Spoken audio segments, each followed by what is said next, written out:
de la determinación de la estrategia organizacional, esto que nace de un análisis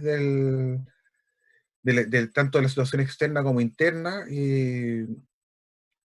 ¿cierto? Y también de una decisión que toma el equipo directivo normalmente de la organización para decir, bueno, cuál es su propósito, ¿no es cierto? ¿Cuál es su misión? ¿Cuál es el plan de desarrollo? Bueno, ¿cierto? Para, ¿cierto? Insistir, ¿cierto? Y un poco, ¿cierto? Por enchufarlos en el tema, ¿cierto? Es volver, ¿cierto? Al concepto de estrategia, esta idea, ¿cierto? De que a partir de la situación actual definimos, ¿cierto? Un ideal, un objetivo futuro y un camino para llegar a él. Vimos, ¿cierto? Algunos modelos para formular esta estrategia. Y uno, ¿cierto? Que es bastante, digamos, claro, intuitivo, ¿cierto? Son estas preguntas de Peter Drucker.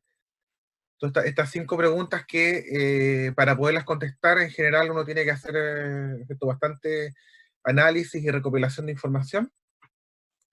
Eh, y después de eso vimos ¿cierto?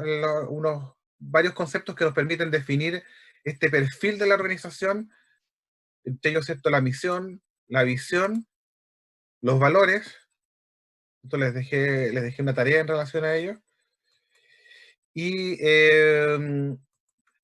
bueno, también, ¿cierto? Los objetivos que vimos, ¿cierto? Que habían de distinto tipo, más bien generales o específicos, y también dependiendo de su alcance, ¿cierto?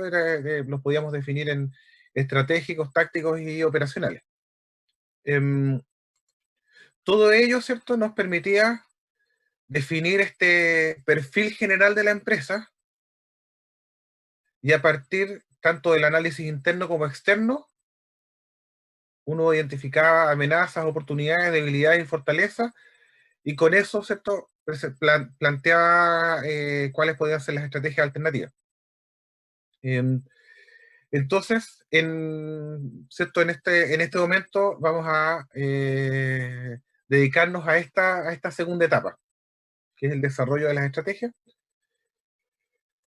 Y para ello, ¿cierto? ¿Cierto? Mencioné así muy someramente en la clase pasada que habían diferentes herramientas, que estas herramientas se podían clasificar, ¿cierto? En el análisis competitivo para cada producto, o el análisis matricial para 2 o más productos que uno podía ubicar en una matriz los diferentes, ¿cierto? Productos o líneas de negocio, y a partir de su ubicación dentro de esta matriz, definir cuál podía ser la estrategia. Entonces, en primer lugar, hoy día vamos a revisar varias estrategias, ¿cierto? Para realizar el análisis competitivo por cada producto. Que son estas 5, yo el otro día había mencionado 4, agregué la de costo medio. Tenemos la curva experiencia, el costo medio, y el análisis PEST, las 5 fuerzas de Porter y el FODA. Entonces, vamos a ver el primer modelo, ¿cierto? Que es el de la curva de experiencia. Había olvidado, ¿cierto? Que habíamos mencionado la clase pasada, ¿cierto? Lo dejé aquí, que el tema de que para poder hacer estos análisis era necesario considerar distintas fuentes de información, tanto externas como internas, y vimos, ¿cierto? Que era importante considerar tanto información personal como información secundaria, documentos, ¿cierto? Información más impersonal. En general, tanto para las fuentes internas como externas, es importante ojalá abarcar ¿no es cierto? La información, ojalá de manera amplia. Bueno, yendo al tema de las herramientas de análisis competitivo en particular, ¿cierto? No todavía las matriciales. Vamos a partir con la curva de experiencia. Para que, ¿no es cierto? Para ejemplificar este modelo, ¿cierto? Puse este ejemplo que es muy conocido, ¿cierto? Y que uno lo podría En general con los productos tecnológicos es bastante obvio. Eh, bueno, mi hijo mayor nació el año 2005 y ayer conversaba con él, él como que le cuesta imaginarse, ¿cierto? Los productos, ¿cierto? Que uno utiliza y que él ha conocido durante toda su vida son productos, ¿cierto? Que tienen una fecha de nacimiento tan reciente. O sea, pensando, ¿cierto? En los teléfonos móviles, en el YouTube, ¿cierto? Eh, por ejemplo, yo le comentaba que los profesores de física, ¿cierto? De la universidad, cuando yo estudiaba en la carrera, estaban trabajando, haciendo unos experimentos con unos cables de vidrio para, o sea, transmitir información a través de unos cables de vidrio. Y claro, hoy día yo le contaba ayer a mi hijo que pues, en este momento nos llega, ¿cierto? La internet a la casa a través de fibra óptica. Bueno, entonces, ¿y qué es lo que ocurre, ¿cierto? Que en general estos productos que inicialmente son muy caros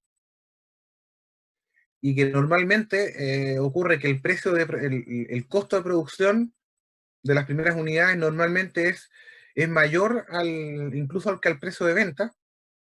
Eh, Normalmente, ¿cierto? Después de un proceso, ¿cierto? De aprendizaje, estos precios van bajando, los volúmenes van creciendo, y esto uno lo puede modelar con una curva de experiencia. Eh, ¿Cierto? En el caso del iPhone, ¿cierto? Los precios más o menos se han mantenido y dependiendo del modelo, en algunos casos han subido bastante, pero si uno compara, ¿cierto? La cámara, ¿cierto? La RAM, la batería, ¿cierto? El tamaño de la pantalla, su resolución, eran equipos bastante más limitados los que uno veía hace una década. Y claro, yo puse el iPhone 11, pero si uno compara este tipo de características técnicas con teléfonos de otras marcas, estamos hablando, ¿cierto?, de equipos incluso de mucha mayor capacidad. Eh, Ahora, en términos, ¿cierto?, si lo vemos ahora en términos, ¿cierto?, matemáticos, de modelos matemáticos, eh, la curva de experiencia, ¿cierto?, uno la puede graficar de esta manera, donde tenemos por un lado el costo variable unitario, ¿cierto?, de cada producto, y el volumen acumulado de los productos que han sido fabricados, ¿cierto?, desde el tiempo cero hasta ahora. Entonces, ahora, ¿cómo las empresas obtienen esta curva de experiencia, que es cierto que nunca es perfecta? Eh, Normalmente con algunos, ¿cierto? Uno puede hacer análisis de regresión. Em, ¿Cierto? Uno ve cuál es el costo variable unitario en función de las unidades producidas y puede, ¿cierto? Más o menos ver cómo va evolucionando este factor. Entonces, ¿y por qué ocurre esto? Esto porque hay un efecto de economías de escala y hay efectos de aprendizaje. O sea, yo imagino, ¿cierto?, que a ustedes les ha pasado que la mayoría o todos deben haber pasado por el taller de ingeniería de software y ¿cierto? Cuando ustedes, ¿cierto?, desarrollaron dentro de un proyecto, ¿cierto?, la primera funcionalidad les tomó mucho tiempo más o sea, que la última funcionalidad que desarrollaron el día antes de presentar el proyecto. Eh, y eso, ¿cierto?, les ha pasado en muchas asignaturas. Es un poco esa la idea. Bueno, entonces, ¿qué es lo que, cierto, determina, cuáles son los factores que determinan esta curva de experiencia? Por un lado, el aprendizaje, por otro lado, el cómo la empresa va organizando el trabajo, que normalmente se va generando mayor especialización, se van definiendo roles, se mejora no tan solo el producto, sino que también el proceso de producción y también cuando se va ganando participación de mercado, que permite, ¿cierto?, producir el producto a una escala mayor y los costos bajan. Y las empresas que logran avanzar en este camino, ¿cierto?, de conseguir una alta participación de mercado que les permite tener un alto volumen de productos acumulados, un bajo costo unitario, pueden llegar a tener una rentabilidad mayor que otras que se van quedando en el camino. Quienes no desarrollan esta curva de experiencia con la rapidez que lo hacen los competidores, normalmente, ¿cierto?, terminan saliendo del mercado. Y, y uno lo ve eso, ¿cierto?, con un conjunto de productos. Ahora, si llevamos esto a una ecuación matemática,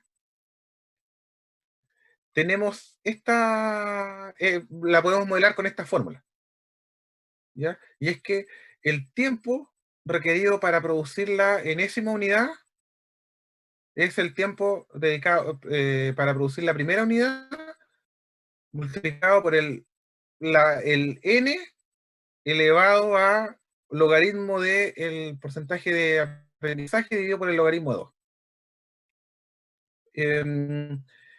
Aquí estamos hablando de logaritmo natural. Y entonces,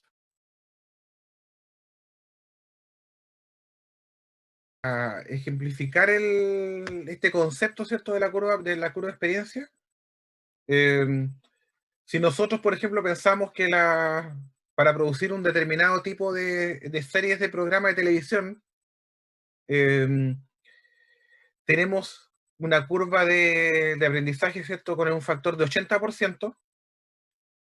Si se requieren 100 horas para desarrollar el primer capítulo,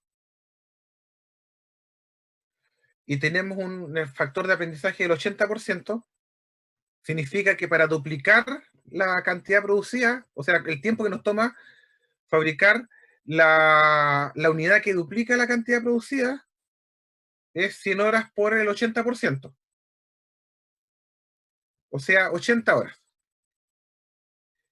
Y entonces, cuando tenemos que son 80 horas para la segunda unidad, lo que nos toma producir, ¿cierto?, la unidad que duplica esa producción, o sea, estamos pasando ¿cuánto tiempo nos toma producir la cuarta unidad?